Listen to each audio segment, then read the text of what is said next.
Hello दोस्तों, आज हम पढ़ने वाले हैं मॉलिक्यूलर बेसिस ऑफ इनहेरिटेंस। तो चलिए आइए करते हैं शुरुआत। सबसे पहले हम बात करते हैं सेंट्रल डॉग्मा थ्योरी के बारे में। इसके बारे में हम ऑलरेडी प्रीवियस वीडियो में पढ़ चुके हैं, तो एक चलो क्विक रिवीजन करते हैं। तो इस थ्योरी के अकॉर्डिंग क्या होता है, अगर हमारा डीएनए से डीएनए का सिंथेसिस हो रहा है, उस प्रोसेस को हम बोलते हैं रेप्लिकेशन। डीएनए से एमआरएनए का सिंथेसिस होता है तो उस प्रोसेस को बोलते हैं ट्रांसक्रिप्शन। उसी तरीके से एमआरएनए से प्रोटीन का सिंथेसिस होता है तो उस प्रोसेस को बोलते हैं ट्रांसलेशन। रेप्लिकेशन और ट्रांसक्रिप्शन की डिटेल स्टडी हम प्रीवियस वीडियो में कर चुके हैं, तो आज की वीडियो में हम बात करेंगे कि ट्रांसलेशन प्रोसेस के बारे में। ठीक है, तो ट्रांसलेशन हमारा क्या होता है कि जो हमारा एमआरएनए बन के आया उससे जो हमारा प्रोटीन बनता है, प्रोटीन का सिंथेसिस होता है, उसी प्रोसेस को हम ट्रांसलेशन बोलते हैं। ये किस में अकर करता है, हमारा साइटोप्लाज्म में अकर करता है। तो चलिए आइए देखते हैं कि डिटेल में ये प्रोसेस क्या होता है। ठीक है, तो सबसे पहले ट्रांसलेशन प्रोसेस को स्टडी करने से पहले हमें कुछ कॉन्सेप्ट्स क्लियर होने चाहिए, जैसे कि जेनेटिक कोड क्या होता है, टीआरएनए क्या होता है, टीआरएनए का स्ट्रक्चर कैसा होता है, उसका फंक्शन क्या होता है। अगर हमारे ये कॉन्सेप्ट्स क्लियर होंगे then only we can understand the concept of translation, right. तो सबसे पहले बात करते हैं जेनेटिक कोड की, कि जेनेटिक कोड क्या होता है।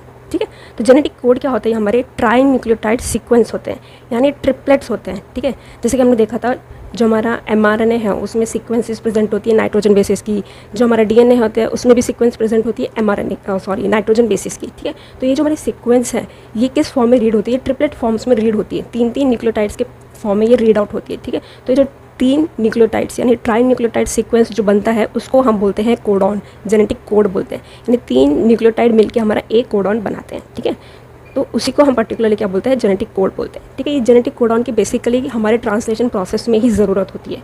क्यों? क्योंकि हमने क्या बोला अभी पढ़ा था कि ट्रांसलेशन प्रोसेस हमारा क्या होता है, एमआरएनए से प्रोटीन का सिंथेसिस। ठीक है, प्रोटीन जनरली हमारा क्या होता है, पॉलीपेप्टाइड चेन, या हम ये बोले कि अमीनो एसिड चेन से, मतलब 20 different type of amino acids मिल के प्रोटीन बनाते हैं। ठीक है, जो हमारी न्यूक्लियोटाइड सीक्वेंस जो प्रेजेंट होती है डीएनए और एमआरएनए में, वो स्पेसिफिक अमीनो एसिड के लिए कोड करती हैं। ठीक है, तो इनको अगर हमें एमआरएनए की सीक्वेंस जो है उसको रीड आउट करना है तो वो हमेशा ट्रिपलेट फॉर्म में ही रीड आउट की जाएगी। ठीक है, तो सबसे पहले जेनेटिक कोड को डिस्कवर किसने किया था, नीरेनबर्ग एंड मेथाई ने इसे डिस्कवर किया था। ठीक है, अब उसके बाद ये बात आती है कि जो हमारे जेनेटिक कोड्स हैं वो किस तरीके से प्रेजेंट हो, मतलब हम उन्हें कैसे माने। तो जैसे कि हमने देखा है कि जो हमारी एमआरएनए, सपोज ये हमारी एमआरएनए स्ट्रैंड है, तो एमआरएनए में हमें पता है कि यूरासिल प्रेजेंट होता है। तो अगर हम बोले कि ये जो हमारी सीक्वेंस ले लो, जैसे कि ये UAGCUUAA, सपोज ये एक हमारी एमआरएनए स्ट्रैंड है। ठीक है, ये हमारी बन के आ गया। अब इस एमआरएनए स्ट्रैंड से हमें क्या बनाना है, प्रोटीन बनाना है। ठीक है, अभी हमने बात की कि हमारे किसमें ट्राइन्यूक्लियोटाइड सीक्वेंस से इसको रीड आउट किया जाता है। तो ट्राइन्यूक्लियोटाइड सीक्वेंस किस तरीके से कि ये तीन न्यूक्लियोटाइड्स, ये एक न्यूक्लियोटाइड हो गया, ये नाइट्रोजन बेस हो गया, ये शुगर और फॉस्फेट से मिलकर एक न्यूक्लियोटाइड हो गया, ये दूसरा न्यूक्लियोटाइड, ये थर्ड न्यूक्लियोटाइड। तो इस तरीके से तीन न्यूक्लियोटाइड मिलकर हमारा एक कोडॉन बनाते हैं। ठीक है, तो ये कोडॉन हो गया, ये दूसरा कोडॉन हो गया। ठीक है, उसी तरीके से ये हमारा एक तीसरा कोडॉन हो गया। ठीक है, तो इस तरीके से जो ये पर्टिकुलर कोडॉन्स है, ये जो एमआरएनए की हमारी पूरी सीक्वेंस है ट्रिपलेट के फॉर्म्स में, कोडॉन्स के फॉर्म में रीड आउट की जाती है। अब ये जो कोडॉन्स हमारे बने, तो ये जो कोडॉन है ये एक पर्टिकुलर स्पेसिफिक अमीनो एसिड के लिए कोड करेगा। ये दूसरा जो कोडॉन है जैसे कि CUU, ये एक स्पेसिफिक अमीनो एसिड के लिए कोड करेगा। ये भी उसी तरीके से स्पेसिफिक अमीनो एसिड के लिए कोड करेगा। ठीक है, और अभी हमने क्या बात पढ़ा, देखा कि 20 अमीनो एसिड्स मिलके हमारा एक पॉलीपेप्टाइड चेन बनाते हैं, पॉलीपेप्टाइड चेन बनाते हैं, या प्रोटीन भी इसको हम बोलते हैं। ठीक है, प्रोटीन बनाते हैं। 20 अमीनो एसिड्स मिलकर हमारी पॉलीपेप्टाइड चेन बनाते हैं या प्रोटीन बनाते हैं। ठीक है, ये हमारे अमीनो एसिड्स हैं। तो ये कौन सी किस तरह की सीक्वेंस में हमारे अमीनो एसिड्स लिंक होंगे, ये इन्फॉर्मेशन हमें किससे मिलती है, ये इन्फॉर्मेशन हमें एमआरएनए की जो सीक्वेंस है उनके जो कोडॉन्स हैं उनको रीड आउट करते हैं। वो पर्टिकुलर जो भी ये सीक्वेंस है उसके बेसिस पे अमीनो एसिड्स को गाइड करते हैं कि इसके बाद ये अमीनो एसिड आएगा, इसके बाद ये अमीनो एसिड आएगा। इस तरीके से पूरा हमारा जो है एक long chain of amino acids की बन के आती है, जिसे हम बोलते हैं पॉलीपेप्टाइड चेन और प्रोटीन। और इसी प्रोसेस को हम बोलते हैं ट्रांसलेशन, कि हमें इस सीक्वेंस से हमें एट द एंड ये प्रोडक्ट बनाना है, प्रोटीन बनाना है। ठीक है, और ये किसके थ्रू बनेगा, ये हमें अमीनो एसिड्स के थ्रू बनेगा। ठीक है, तो ये चीज़ यहाँ तक की क्लियर हो गई है। तो ये बात हुई। तो अब ये बात आती है कि जैसे हमें पता है कि हमारे पास 4 ही नाइट्रोजन बेसिस होते हैं। कौन कौन से, एडेनाइन, ग्वानिन, साइटोसिन, और जैसे हम आरएनए की बात करें तो यूरासिल। ठीक है, तो ये 4 ही नाइट्रोजन बेसिस है। अब बात आती है कि हमें 20 अमीनो एसिड्स कोड करने हैं तो ये किस तरीके से होगा। तो एक साइंटिस्ट है जॉर्ज गैमो, उन्होंने ये प्रपोज़ किया कि जो हमारे 4 कोडॉन्स 4 नाइट्रोजन बेसिस हैं और उन्हें 20 अमीनो एसिड्स कोड करना है, तो that means there will be 64 codons जो कि हमारे डिफरेंट 20 अमीनो एसिड्स को कोड करेंगे। 64 कोडॉन्स उन्हें किस तरीके से बताया कि 4 नाइट्रोजन बेस हो गए, ठीक है। अगर हम दो में ही इनका लेते हैं 4 × 4 तो 16 हो जाएंगे, जबकि हमारे पास 20 अमीनो एसिड्स कोड करने, तो ये हुआ नहीं, तो उन्होंने 3 बार इसको 4 का क्यूब किया, तो दैट विल बी 64 कोडॉन्स, ठीक है। तो टोटल जो हमारे 64 कोडॉन्स प्रपोज किया कि इन्होंने जॉर्ज गैमो ने, कि जो कि हमारे अमीनो एसिड के सिंथेसिस में इन्वॉल्व होते हैं, ठीक है। अब ये तो इन्होंने प्रपोज किया था ये एक कॉन्सेप्ट। अब जैसे कि हम साइंस की बात करें तो साइंस में जब तक कि कोई भी कॉन्सेप्ट प्रैक्टिकली प्रूफ या प्रैक्टिकली एक्सपेरिमेंटली प्रूव नहीं हो जाता है, उस कॉन्सेप्ट को कोई भी एग्री नहीं करता है, ठीक है। तो ये जो कॉन्सेप्ट इन्होंने दिया कि 64 कोडॉन्स होता है, इसे प्रैक्टिकली प्रूव किया हरगोविंद खुराना ने। तो इन्होंने कंफर्म किया कि हाँ 64 कोडॉन्स जो हैं वो हमारे प्रेजेंट होते हैं, जो कि हमारे 20 अमीनो एसिड्स के लिए कोड करते हैं, ठीक है। ये बात क्लियर हो गई है। अब प्रॉपर्टीज़ बात कर लेते हैं कि जो हमारे जेनेटिक कोड है, जो कोडॉन है, इनकी क्या प्रॉपर्टीज़ होती है, क्या फीचर्स होते हैं। सबसे पहले हम बात करते हैं कि जो भी हमारा जेनेटिक कोड जो होता है, कोडॉन जो होता है, वो यूनिवर्सल होता है। यूनिवर्सल मीन्स कि जितने भी हमारे लिविंग ऑर्गेनिजम्स है, for example from prokaryotes to eukaryotes, यानी बैक्टीरिया से लेकर हम ह्यूमन्स तक की बात करें, तो मोस्टली जो हमारे कोडॉन्स होते हैं वो सेम अमीनो एसिड के लिए कोड करते हैं। मोस्टली हमारे जो कोडॉन्स होते हैं वो सेम अमीनो एसिड के लिए कोड करते हैं, इसीलिए हम उन्हें यूनिवर्सल कोडॉन बोलते हैं। फॉर एग्जाम्पल ट्रिपल जो हमारा कोडॉन है वो फिनाइल एलेनाइन अमीनो एसिड के लिए कोड करता है सभी लिविंग ऑर्गेनिजम्स में, ठीक है। कुछ एक्सेप्शनल केसेस हमें देखने को मिल भी जाते हैं, अगर हम बैक्टीरिया की बात करें तो there are few exceptional cases, ठीक है। सेकंड पॉइंट क्या होता है कि जो हमारे जेनेटिक कोड होते हैं वो ट्रिपलेट फॉर्म में होते हैं, जैसे कि अभी हमने देखा था कि 3 न्यूक्लियोटाइड मिलके हमारा एक कोडॉन बनाते हैं, ट्राई न्यूक्लियोटाइड सीक्वेंस होती है, ठीक है। तो ये ट्रिपलेट फॉर्म में प्रेजेंट होते हैं, ठीक है। और ये हमारे कितने 64 कोडॉन्स होते हैं, टोटल हमारे ये 64 कोडॉन होते हैं, जिसमें से जो हमारे कोडिंग कोडॉन्स जो होते हैं, जो पर्टिकुलरली अमीनो एसिड्स के लिए कोड करते हैं, वो हमारे 61 कोडॉन्स होते हैं। और रिमेनिंग 3 कोडॉन्स ऐसे होते हैं जो किसी भी अमीनो एसिड के लिए कोड नहीं करते हैं, और उन कोडॉन्स को हम बोलते हैं स्टॉप कोडॉन और नॉनसेंस कोडॉन। वो पर्टिकुलर कोडॉन्स कौन कौन से होते हैं, UAA, UGA, UAG, ये 3 ऐसे कोडॉन्स हैं आउट ऑफ 64 कोडॉन्स जो किसी भी अमीनो एसिड के लिए कोड नहीं करते हैं, इसीलिए हम इन्हें स्टॉप कोडॉन्स भी बोलते हैं। और अगर हम बात करें कि जैसे हम ये ट्रांसलेशन प्रोसेस के लिए ही पढ़ रहे हैं, तो अगर सपोज करो हमारा ट्रांसलेशन प्रोसेस चल रहा है, ठीक है, mRNA सीक्वेंस को रीड आउट करके हमारा प्रोटीन का फॉर्मेशन हो रहा है, ठीक है। तो एट द एंड में अगर हमारी पूरी mRNA में कहीं भी हमें ये तीनों सीक्वेंस कहीं भी मिल गई, तो वहीं पे हमारा जो ट्रांसलेशन प्रोसेस है टर्मिनेट हो जाएगा, एंड हो जाएगा। इसीलिए इनको हम बोलते हैं स्टॉप कोडॉन्स। ये किसी भी अमीनो एसिड के लिए कोड नहीं करते हैं, और बदले में ये क्या करते हैं, जो भी हमारा ट्रांसलेशन प्रोसेस है उसको वहीं पे टर्मिनेट या ख़त्म कर देते हैं, ठीक है। तो ये 3 हमारे स्टॉप कोडॉन्स हैं जो कि आपको याद करने पड़ेंगे, UAA, UGA, UAG, ठीक है। तो ये ट्रिपलेट हो गए। नेक्स्ट पॉइंट क्या होता है कि जो हमारे जेनेटिक कोड होते हैं वो नॉन एम्बिग्युअस होते हैं, दैट मीन्स वो स्पेसिफिक होते हैं। मतलब ये कि हमारा ईच जेनेटिक कोड या जो कोडॉन है वो स्पेसिफिक अमीनो एसिड के लिए ही कोड करेगा। फॉर एग्जांपल अगर हम ट्रिपल की बात करें तो ये सिर्फ फिनाइल एलेनाइन अमीनो एसिड के लिए ही कोड करेगा। उसी तरीके से अगर हम AUG की बात करें, AUG हमारा अमीनो कोड है कोडॉन है, तो ये मिथ्योनाइन अमीनो एसिड के लिए कोड करेगा। तो इसी तरीके से ये क्या होते हैं, स्पेसिफिक होते हैं, स्पेसिफिक टू अमीनो एसिड्स, ठीक है, और नॉन एम्बिग्युअस होता है ये, ठीक है। ये बात क्लियर है।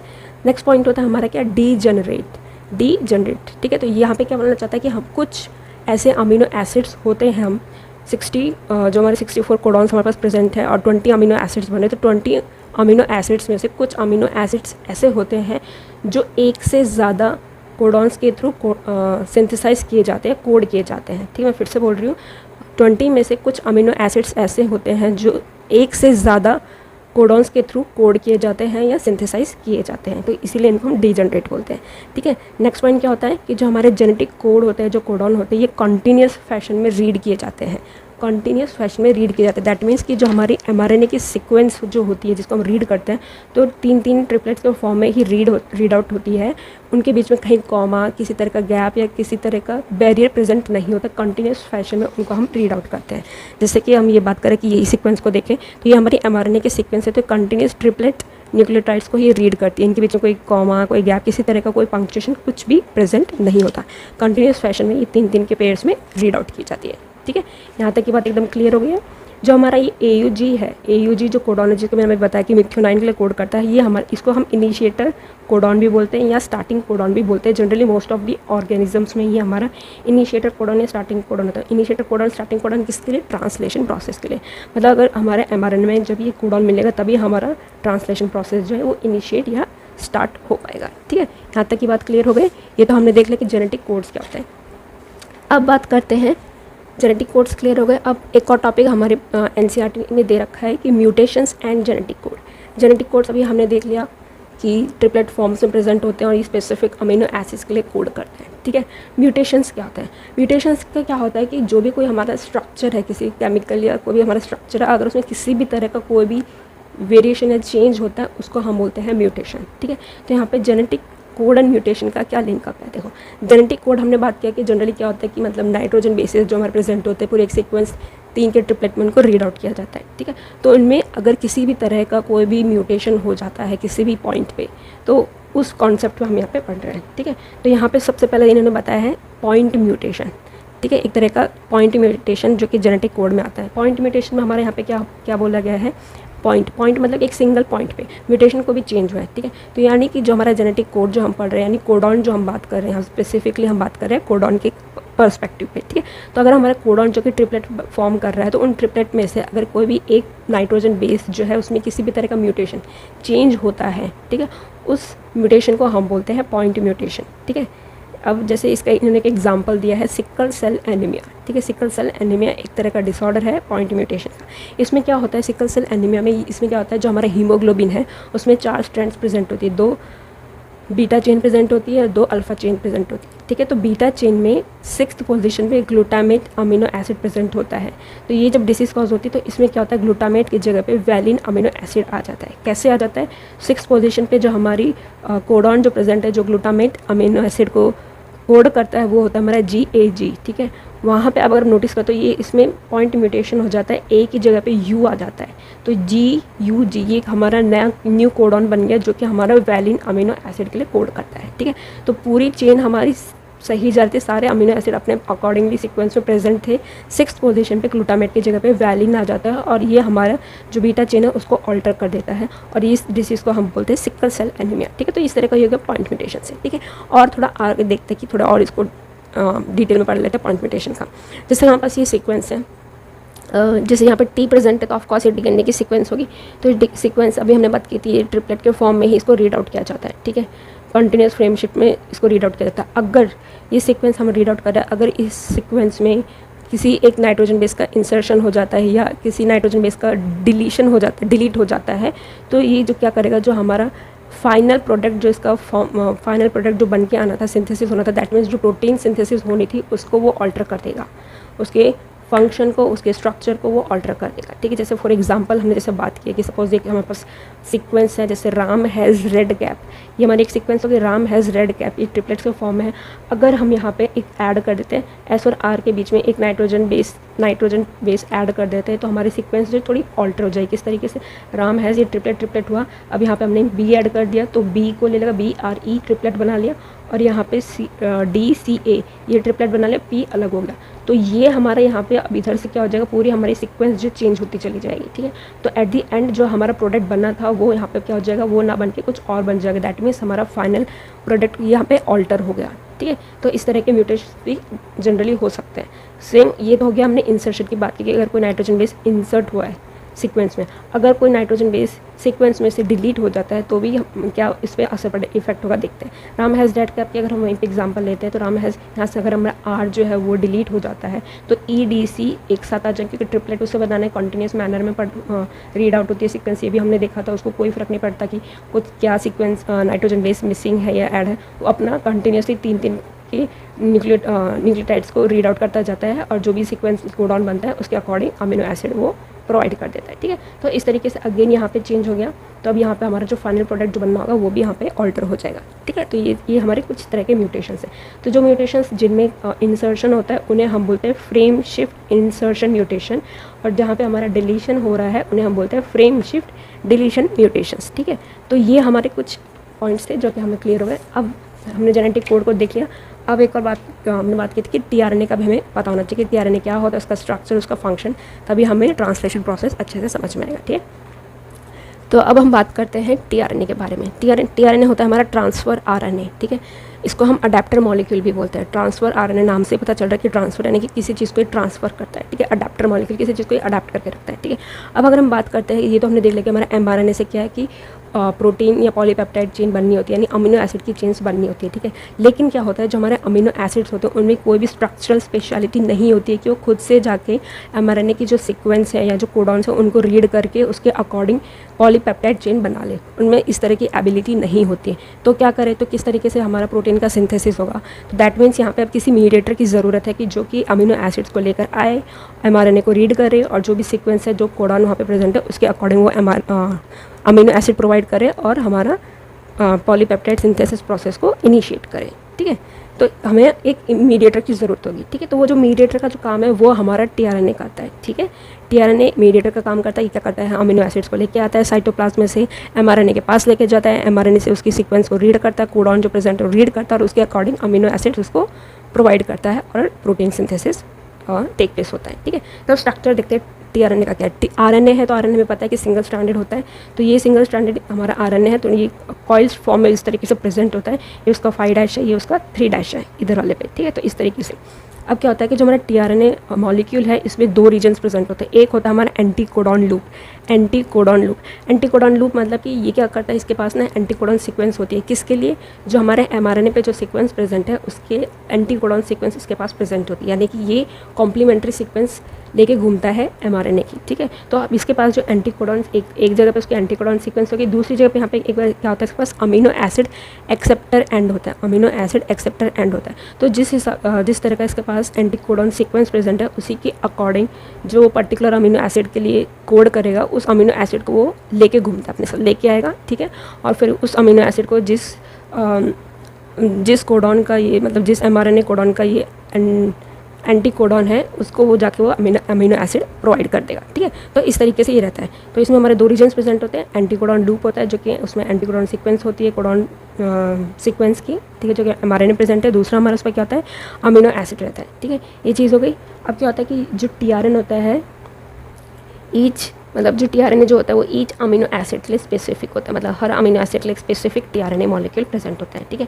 अब अगेन जो मतलब हम ट्रांसलेशन प्रोसेस की बात करें तो वहाँ पे भी ऑफकोर्स इनिशिएटर होगा सबसे पहले, तो यहाँ पे उसी तरीके से इनिशिएटर टीआरएनए भी मॉलिक्यूल होता है, जो कि हमारा इनिशिएटर जो अमीनो एसिड है, जो कि हमने बात की थी कि हमारा इनिशिएटर कोडॉन कौन सा होता है, AUG होता है। इनिशिएटर कोडॉन हमारा क्या होता है, AUG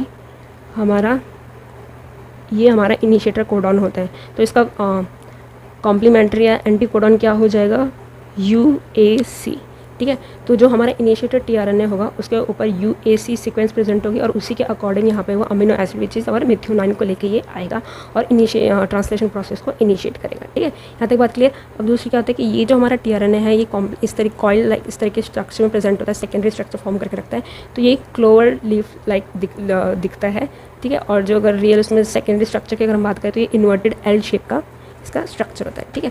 तो यहाँ तक बात क्लियर हो गई। अब हम बात करते हैं कि ट्रांसलेशन प्रोसेस एक्चुअल में किस तरीके से अकर करता है, ठीक है। तो हम बात कर चुके हैं ट्रांसलेशन क्या होता है। ट्रांसलेशन हम शॉर्ट में बोले तो ट्रांसलेशन क्या होता है, एमआरएनए से प्रोटीन सिंथेसिस का जो प्रोसेस है उसको हम बोलते हैं ट्रांसलेशन, ठीक है। यहाँ बोले कि एमआरएनए से जो पॉलीपेप्टाइड चेन या अमीनो एसिड की जो चेन बनती है उस प्रोसेस को हम बोलते हैं ट्रांसलेशन प्रोसेस, ठीक है। ये बात होगी polymerization of amino acids to form a polypeptide या प्रोटीन, ठीक है।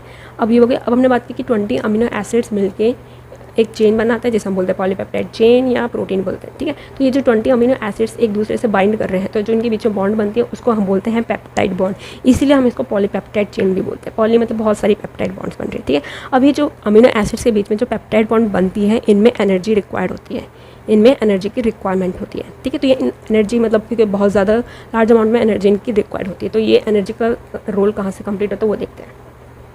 तो देखो क्या होता है कि जो भी अमीनो एसिड है टीआरएनए से लिंक होने से पहले जो भी अमीनो एसिड है वो एटीपी की प्रेजेंस में एक्टिवेट हो जाता है। टीआरएनए से लिंक होने से पहले जो भी हमारा अमीनो एसिड है वो एटीपी की प्रेजेंस में एक्टिवेट हो जाता है। जैसे ही अमीनो एसिड एक्टिवेट हो जाता है वो अपने स्पेसिफिक टीआरएनए से जाकर लिंक कर लेता है, ठीक है। जैसे ही हमारा अमीनो एसिड एक्टिवेट हो उसके स्पेसिफिक टीआरएनए से जाकर लिंक कर दिया। अब जैसे ही वो स्पेसिफिक टीआरएनए से जाकर लिंक हो गया तो उस टीआरएनए में एक्टिवेट हो गया, ठीक है। तो उस टीआरएनए को हम बोलते हैं चार्जिंग ऑफ टीआरएनए या फिर अमीनो एसाइलेशन ऑफ टीआरएनए, ठीक है। चार्जिंग ऑफ टीआरएनए या फिर अमीनो एसाइलेशन ऑफ टीआरएनए। तो इसी तरीके से जब 2 चार्जिंग टीआरएनए एक दूसरे के थोड़ा सा क्लोज आते हैं तो उनके बीच में जो पेप्टाइड बॉन्ड बनती है उसमें एनर्जी जो यूज़ हो रही है वो इनसे यूज़ हो जाती है, ठीक है। तो इस तरीके से ये चार्ज टीआरएनए जो है पेप्टाइड बॉन्ड फॉर्मेशन में इन्वॉल्व करते हैं, ठीक है। अब प्रोसेस देखते हैं कि किस तरीके से होता है। ट्रांसलेशन प्रोसेस में सबसे पहला हमारा प्रोसेस होता है इनिशिएशन ऑफ पॉलीपेप्टाइड चेन, ठीक है। इनिशिएशन प्रोसेस होता है किसका? पॉलीपेप्टाइड चेन का। तो देखो क्या क्या हमारे ट्रांसलेशन में क्या क्या चीज़ें यूज़ होती हैं। ट्रांसलेशन जैसे हमने बात की कि साइटोप्लाज्म में अगर करता है तो सबसे पहले हमारा एमआरएनए से क्या प्रोटीन बन रहा है, अमीनो एसिड चेन बन रही है, तो ऑब्वियसली बात है एमआरएनए की रिक्वायरमेंट होगी, साइटोप्लाज्म में है तो आरएनए जो यानी राइबोसोमल आरएनए जो हमने बात की थी, ठीक है, ये हम क्या करते हैं, ये प्रोटीन सिंथेसिस के लिए साइट्स प्रोवाइड करते हैं, ठीक है। तो जो हमारे राइबोसोम्स जो होते हैं वो 2 सब यूनिट्स में प्रेजेंट होते हैं, लार्जर सब यूनिट एंड स्मॉलर सब यूनिट, ठीक है। स्मॉलर सब यूनिट जो है वो एमआरएनए से जाके बाइंड करेगा, ठीक है। और जो हमारे लार्जर सब यूनिट जो होती है उसमें 2 साइट्स प्रेजेंट होते हैं, उसमें 2 साइट्स प्रेजेंट होती है, पी साइट प्रेजेंट होती है, ए साइट प्रेजेंट होती है। जो पी साइट होती है उसको हम बोलते हैं पेप्टिडाइल साइट, और जो ए साइट होती है उसको हम बोलते हैं एक्सेप्टर साइट। एक्सेप्टर साइट ये आपकी ए साइट हो जाएगी और ये आपकी पी साइट हो जाएगी, ठीक है। पी साइट और ए साइट ये हमारे किस में लार्जर सब यूनिट में प्रेजेंट होती है, ठीक है। P site is your peptidyl site और ये एक्सेप्टर साइट, ठीक है। तो ये क्या करते हैं, अब जैसे ही ये कॉम्प्लेक्स पूरा बन जाता है, इस कॉम्प्लेक्स को हम बताते हैं जब ये सब एक दूसरे से लिंकअप हो जाते हैं तो इस कॉम्प्लेक्स को हम बोलते हैं इनिशिएशन कॉम्प्लेक्स, ठीक है। इनिशिएशन कॉम्प्लेक्स किस तरीके से, जैसे हमने बताया था कि हमारा इनिशिएटर टीआरएनए सबसे पहले आके बाइंड करेगा। इनिशिएटर टीआरएनए जो हमारे एमआरएनए पे एयूजी कोडॉन को देखेगा, सर्च करेगा, जहाँ पे उसे एयूजी कोडॉन मिलेगा वहाँ पे जाके उससे लिंकअप हो जाएगा, ठीक है। और वहाँ पे उस एयूजी कोडॉन और वो कौन सा अमीनो एसिड लेकर आ रहा है, मिथ्योनाइन अमीनो एसिड लेके आ रहा है, ठीक है। तो ये जैसे कॉम्प्लेक्स बना है ये हमारा इनिशिएशन कॉम्प्लेक्स, दैट मीन्स अब हमारा ट्रांसलेशन प्रोसेस जो है स्टार्ट हो जाएगा, ठीक है। यहाँ तक की बात क्लियर हो गया, ये हुआ। अब ये प्रोसेस हमारा स्टार्ट हो गया, अब आगे देखते हैं कि इसमें क्या होता है, ठीक है। जैसे हमने बात की अभी कंटिन्यूसली चलता रहता है, जैसे हमने बात देखा कि 2 साइड्स होती है, पी साइट और ए साइट। पी साइट हमारी होती है पेप्टिडाइल साइट, ए साइट होती है एक्सेप्टर साइट। पेप्टिडाइल साइट क्या करती है कि पेप्टाइड बॉन्ड्स बनाती है अमीनो एसिड्स के बीच में, पी साइट पेप्टाइड बॉन्ड बनाती है अमीनो एसिड्स के बीच में। ए साइट क्या करती है, न्यू टीआरएनए को एक्सेप्ट करती है। ए साइट क्या करती है, न्यू टीआरएनए को एक्सेप्ट करती है, ठीक है। अब देखो यहाँ पे सबसे पहले हमारा आ गया था इनिशिएटेड टीआरएनए आ गया, वो हमारा एक अमीनो एसिड लेके आया, क्या मिथ्योनाइन लेके आया, ठीक है। फिर जो यहाँ पे मिथ्योनाइन प्रोवाइड कर देगा, जैसे ही ये हमारा ए साइट खाली है, यहाँ पे जो भी हमारी एमआरएनए पे सीक्वेंस होगी उसके अकॉर्डिंग जो है टीआरएनए एक अमीनो एसिड को लेके आएगा इस साइट पे, ठीक है। फिर इन दोनों के बीच में बॉन्ड बन जाएगी, जैसे ही बॉन्ड बनेगी यहाँ से टीआरएनए रिलीज हो जाएगा और ये टीआरएनए निकल जाएगा साइटोप्लाज्म में, ठीक है। और ये वाला शिफ्ट इधर हो जाएगा, ठीक है। ये टीआरएनए यहाँ पे शिफ्ट हो जाएगा, अगेन ये वाली साइड जो वैकेंट हो जाएगी, फिर अगेन जो भी और नेक्स्ट हमारा जो कोडॉन होगा उसके अकॉर्डिंग टीआरएनए एंटर करेगा, स्पेसिफिक अमीनो एसिड लेके आएगा, वो यहाँ पे बॉन्ड बनाएगा और वो निकल जाएगा। तो इस तरीके से हमारी जो बॉन्ड है वो कंटिन्यू होती जाएगी और जो भी हमारा टीआरएनए अपना अमीनो एसिड रिलीज़ करता जाएगा वो यहाँ से निकलता जाएगा, ठीक है। और जो हमारा जो राइबोसोम यूनिट है, ये जो हमारी एमआरएनए है, ये जो हमारी एमआरएनए स्ट्रैंड है, इसमें जो हमारा राइबोसोम है ये आगे की तरफ से मूव करता जाएगा, ठीक है। न्यू सीक्वेंस को रीड आउट करता जाएगा, उसके अकॉर्डिंग अमीनो टीआरएनए ऐड होते जाएंगे, वो अमीनो एसिड्स प्रोवाइड करते जाएंगे और वो बॉन्ड बना के पॉलीपेप्टाइड बॉन्ड बना के टीआरएनए यहाँ से निकलता जाएगा, ठीक है। इस प्रोसेस को हम बोलते हैं सेकंड स्टेप जो होता है ये होता है हमारा इलोंगेशन ऑफ पॉलीपेप्टाइड चेन। इस तरीके से हमारी पॉलीपेप्टाइड चेन जो है इलोंगेट होती है, ठीक है। ये प्रोसेस कंटिन्यू होता रहता है। थर्ड हमारा आ जाता है टर्मिनेशन ऑफ पॉलीपेप्टाइड चेन, ठीक है। तो जैसे जैसे हमारा ये ribosomal unit, smaller larger ribosomal unit हमारे एमआरएनए पे आगे से मूव कर रही थी उसको और रीड आउट करती था, तो जैसे ही हमारा स्टॉप कोडॉन आ जाता है, जैसे हमने बात की थी अभी 3 आगे हमारे स्टॉप कोडॉन्स होते हैं, वो किसी भी अमीनो एसिड के लिए कोड नहीं करते हैं, ठीक है। तो यहाँ पे जैसे ही हमारा स्टॉप कोडॉन, यहाँ जो हमारी ए साइट है वहाँ पे हमारा स्टॉप कोडॉन आ जाता है, तो स्टॉप कोडॉन पे क्या होता है, रिलीजिंग फैक्टर आके बाइंड कर जाता है। स्टॉप कोडॉन पे एक हमारा रिलीजिंग फैक्टर आके बाइंड कर जाता है, ठीक है। रिलीजिंग फैक्टर आके बाइंड कर जाता है तो वो इस प्रोसेस को यहाँ पे टर्मिनेट कर देता है और यहाँ तक कि इस टर्मिनेटिंग रीजन तक की हमारी जितनी भी पॉलीपेप्टाइड स्ट्रैंड सिंथेसाइज होती है वो सेपरेट आउट हो जाती है, निकल जाती है साइटोप्लाज्म में। हमारा जो टीआरएनए यहाँ से खाली है वो भी रिलीज हो जाता है, बाकी सारी यूनिट्स जो है दोनों राइबोसोम यूनिट्स ये भी दोनों अलग हो जाती है और एट द एंड हमारा पूरा प्रोसेस ऑफ ट्रांसलेशन जो है खत्म हो जाता है, टर्मिनेट हो जाता है, ठीक है। तो एट लास्ट हमारी एक पॉलीपेप्टाइड चेन जो है सिंथेसाइज होकर हमें मिल जाती है, ठीक है। यहाँ तक की बात एकदम क्लियर हो गई है। अब इसी चीज़ में एक और कॉन्सेप्ट रहता है कि जो हमारा आरएनए है, आरएनए जो हमारी एमआरएनए स्ट्रैंड थी, इसमें कुछ रीज़न ऐसा होता है जो कि ट्रांसलेट नहीं होता है। एमआरएनए में कुछ रीजन ऐसा प्रेजेंट होता है कि जो कि ट्रांसलेट नहीं होता, उस रीजन को हम बोलते हैं अनट्रांसलेटेड रीजन, UTR, उसे हम बोलते हैं अनट्रांसलेटेड रीजन। ये कहाँ पे प्रेजेंट होता है? ये स्टार्ट कोडॉन से पहले प्रेजेंट होता है और स्टॉप कोडॉन के बाद में प्रेजेंट होता है, ठीक है। जो UTR रीजन है यानी अनट्रांसलेटेड रीजन्स जो है, जो कि ट्रांसलेशन प्रोसेस में इन्वॉल्व नहीं होते हैं, ये हमारे स्टार्ट कोडॉन से पहले प्रेजेंट होता है और स्टॉप कोडॉन के बाद में प्रेजेंट होता है, ठीक है। यहाँ तक की बात क्लियर है। एक और चीज़ बताइए कि जैसे बैक्टीरिया जो होते हैं, बैक्टीरिया या जो प्रोकैरियोट्स होते हैं, उनमें जो राइबोसोम हमने बात की है, राइबोसोम जो 2 units larger unit and smaller unit जो है, ये कैटलिस्ट की तरह भी एक्ट करते हैं इन बैक्टीरिया। कैटलिस्ट जो होता है उसको हम बोलते हैं राइबोजाइम। राइबोजाइम जो कैटलिस्ट की तरह एक्ट कर रहा है इनका राइबोसोम, ठीक है। तो ये राइबोजाइम एंजाइम क्या करता है? ये जो हमारा पेप्टाइड बॉन्ड फॉर्मेशन का जो मैकेनिज्म है उसको स्पीड अप करते हैं, यानी कि जो अमीनो एसिड्स के बीच में जो बॉन्ड बन रहा है उस प्रोसेस को ये स्पीड अप करते हैं, ठीक है। तो यहाँ तक की चीज़ कंप्लीट हो गई। ये हमारा पूरा प्रोसेस ऑफ ट्रांसलेशन कंप्लीट हो गया। आज की वीडियो में हम यहीं तक देखते हैं। आगे के जो टॉपिक्स है वो हम नेक्स्ट वीडियो में देखेंगे। तब तक के लिए थैंक यू।